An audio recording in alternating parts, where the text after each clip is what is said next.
look at Expand again. I know, we've been focusing on them a bit more in this phase 2, but this is a map that they have very stubborn behavior, and it's a good one. They love Clock Tower, and if you show up to Clock Tower, they will fight you to the death. They will not let go of that area, and that's where they're going. Clock Tower it is. Again, this is kind of the approach that some teams have to make. You have to be super strong with one spot. Again, you have to kind of like your comfort drop in a way. So I think like Expand is just really doubling down that strategy there. In the meantime, VGM bumping into Sem9 there. Already taken down Newbie, looking for any other members of Sem9 to take down. They're going to find Fikri on the outside. He pops some smoke and it just is able to slip away in time. But is he going to be able to run away into the open field? No, he does not. He ducks under. And then actually opens up the door for Zen OP to get the knockdown onto Vantan. Boyte though gets a trade and takes Zen OP out completely. Now he's going to be under fire here as Raja inside the building is going to try to shoot through the doorway, forcing the rest of VGM to try to reposition. But with Sem9 now quickly peeling out his battle here, looks like they want to try to live so they can fight another day. Yeah, Raja is going to try and buy as much time as possible. Good time turning as well. This is a 1v1. He needs to isolate these five so far. Juggling in and out, but ends up getting clipped by Boyte towards the tail end of it. Did the best he could. Raja gives away his life, but he did ensure the survival of Sem9. VGM starting off hot. Yeah, very, very hot indeed. And maybe this is just going to try to make up for a slight disappointment experience in the first day, but look who's chasing after Fikri. Not only his own anxiety from being hunted down, anxiety itself is literally hunting down Fikri at this point, and they might just cut him off in time, but no! Good shot there by Fikri. Should be able to get the kill right there with a couple of knife throws, and in fact, get some extra loot as well. And with no other members' anxiety around there, looks like he should be able to get away with that scot-free. Yeah, he needs to go for the long run. Would have been nice if that one member of VGM, if Vantan didn't split up from the team. Look at VGM, they are so spread out. Looking for Sem9. 2 revival points under VGM's control. Just Fikri having one of the roughest starts to any round of Free Fire. But the thing is, there's no revival point that he can take control of. There's no vending machine for him. He is stranded out in the open.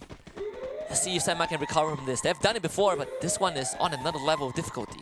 I know, right? I mean, just from the fact that he has nowhere else to kind of go to revive his team immediately, just it's going to add more pressure because there'll be less time for his teammates to come back in to actually get some farm. And now he's going to run straight into his anxiety. Oh, actually, going to run straight into anxiety, I should say.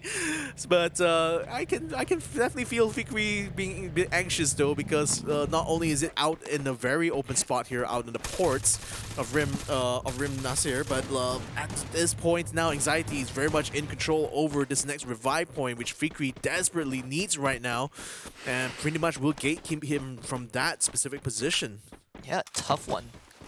Axis also engaging in a fight early on. We also see First Raiders on our screen taking on VGM. So a lot of actions happening, at least on that southwestern side of the map. Fikri just going for a dip in the ocean. Is staying as far away as possible from mankind, and probably gonna play that late game. Wait for the circle to come in and make those late rotations. I think it's the safer move, probably one of the safest maneuvers as long as he doesn't get spotted out. Raph though, can't say the same for him. Bayo just hunts him down, gets an easy kill. Axis, I'm not really sure if you want to drop in though. It's a bit of an uncoordinated push. We see that one Axis member just fly in. Shahir, what are you doing in the house of Team Flash? Your team is not with you. He is sold out by the rest of Axis. Shin gets a freebie. That's a 2-for-1 sale. I wonder whether or not he jumped before he realized that Raph just got taken down or what. I mean, it's again very uncoordinated and like very much thinking of lack of commitment actually for any kind of fight that will come with a hot drop like that. So that's already 2 down. Fikri though getting caught out by anxiety just as he tried to go for the revive point. So that's GG WP for Sem9 for this round. Now is the first team to get bowed out. Good news for the rest of the team now. They can have more room to kind of catch up, close the gap between them and Sem9. Maybe for Axis, that was one of the moments of, it was at this moment that Shahid knew that he messed up as he was just tried to fly in. Nonetheless, Axis able to bring the rest of the team back as Team Flash continues to control this area. Oh wow, I say that, but it seems like Team Flash are not done. They want to get rid of Axis, down to the root. Gotta cut off the head of the snake. Neptune out in the open. Riptide Rhythm brings that glue wall down, forcing a second one to be erected. Team Flash basically just keeping Axis literally at bay. I don't think Axis can fight through this. They don't have the numbers. They have a bike. Neptune trying to just use the element of speed to outrun Bloody, and he's not Buffalo, so he's not letting those shots, but they are still trying to catch on to Neptune. Team Flash repositioning themselves. There's a high tier loot zone at Bullseye. Maybe they can let this go and go for the high tier loot zone, but in fact Neptune decides to fight just to buy a bit of time for his teammate, and he will have to sacrifice his life. Yeah, and a bit of lag as well on Shin's side, making it kind of hard for him to find a good shot. But nevertheless, there was a good shot anyway on the motorbike on Neptune, so that actually boxed them down in that fight. And now only Exact is the last person left standing at this point. So he's probably going to try to play the same game that Freakery does, hopefully a little bit better though. While Flash, having won that fight now, has sent Bayo out to try to explore a bit. Now they're going to run straight into VGM, who just brought back both Vantan as well as Bingsu. And right now, they have a full squad here just going to forward this high tier loot zone, and Bayo might just become a bait right now for VGM to just deliver a lot more information as Bayo now gets completely surrounded, gets taken out now. Flash knows that this bullseye area is taken control of by VGM at this point, so it's going to be up to them to decide, do they want to try to fight this full stack with only 3 members on hand. Seems like Flash has no intention of doing so, fortunately, but for Farang, they have just wandered into the stronghold of Expand, and they did lose Jembao to start this off. So at a disadvantage already, Expand holding on this to this compound. An ironclad defense, too fast, spotting out 2 of the Farang members. He is low, but thankfully he has a couple of glue walls and a bonfire to keep himself warm and safe. Expand still is he fortifying their defenses. Cobra now will be able to challenge Spade. They're going to double up on him. This is a 2 versus 1 Spade. The one at a disadvantage, he does have the Seekers to slow down Expand members, but not for long. Roy will shoot him down. Spade is already out, and even found the 3rd member of Farang trapped behind 2 glue walls. They will even surround him. You are trapped in here with us, says Expand, and Farang are out. Wow, I mean, again, highs of highs and the lowest of lows here for Farang. 2 rounds in a row now. They've been kicked out of the map quite early on. And right now, there's no chance for them to try to fight back in Bermuda here. So not quite a reset they were looking for, I think. But certainly for Expand, it's going to be good news from them from this point on, because their sector is completely clear now, and they're going to have a full line of sight towards this next save zone. In the meantime, Anxiety bumps into VGM this time around. VGM having fresh off of that high tier loot zone, and now looking for some teams to use those high tier loot onto, and Anxiety just so happens to be around the corner here. I wonder how did that happen?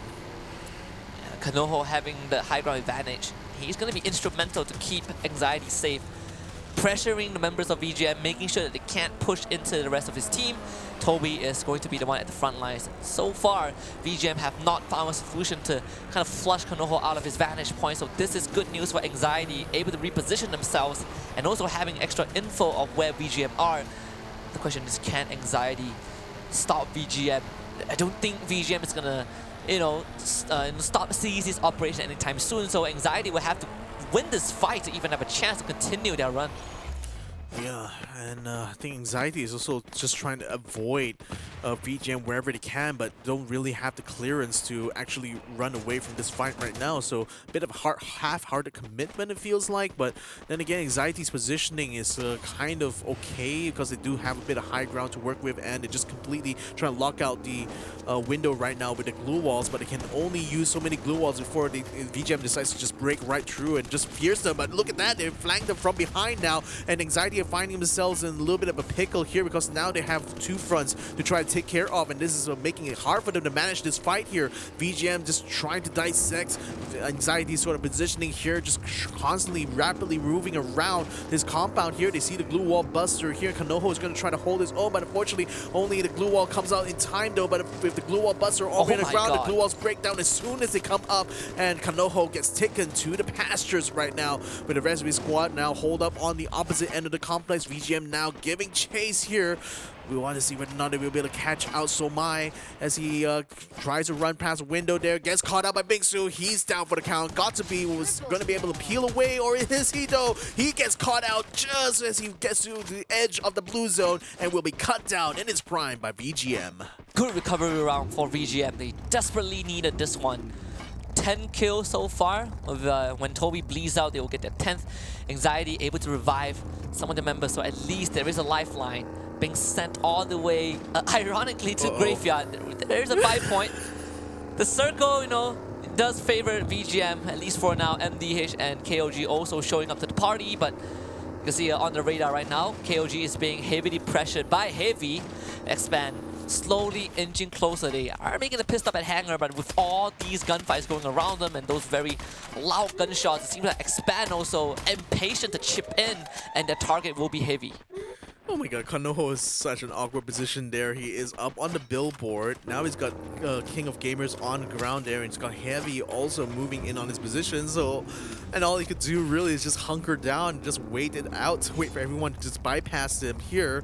But here's the other problem. His landing zone is also smack dab inside that safe zone right now. So even if he does come out, it would be likely into the crutches of another team. So it's just nowhere to cut it. He's very much cut off right now. His best hope is just to stay out of trouble. Perhaps be a bit of an insurance right now for Anxiety as his teammate is still in Graveyard. Perhaps we'll be able to find some loot, and perhaps we'll find an opening to get into this next safe zone. In the meantime, grenade launchers coming out right now from Nuke, trying to hold back Expand, and actually takes down quite a number onto them. Actually, Don't Cry with the sniper shots as well, doing Lord's work onto Expand. They've been eliminated completely out on the field here. Not even a chance given it to them by MDH. That was Expand on the highway to hell. Literally, drive straight to MDH. Exile not able to provide cover fire.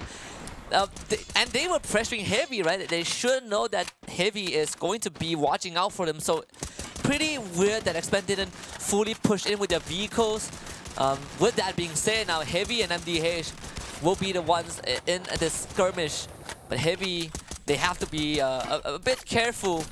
KOG is watching all of this happen. You can see First Raider on the edge of that radar as well. Dewa United showing up on the kill feed, wiping the members of the Axis as the battles are happening across the map. We are in phase number 4. Phase number 5 coming soon in 20 seconds. So this is going to be crunch time. 9 more teams left standing. And expect a very, very dense final circle. Yeah, this gets still very dense though. 9 teams still remain, and we're already approaching the 4th and 5th circle now. And most of the teams are very much holed up on the borders here because the next safe zone actually takes place on top all over this bridge structure here. We already got King of Gamers right in the smack dab in the middle of it, trying to fight against First Raiders and Souza, who's just been caught out. We also have Kevin up on the water tower, just trying to keep an eye out for Heavy, just coming over the horizon right now. A triple kill has already come out here as Heavy moves in to try to be a pincer between Dewa as well as King of Gamers. And they're finding plenty of targets there in the form of Dewa as Ozlozzy gets eliminated on the sidelines there, trying to flank around the back of Dewa, and just unfortunately gets punished for it here by Heavy. Now Tom XD is going to try to get some good shots here. Unfortunately, the trees are making it a bit hard for him to spot targets through there.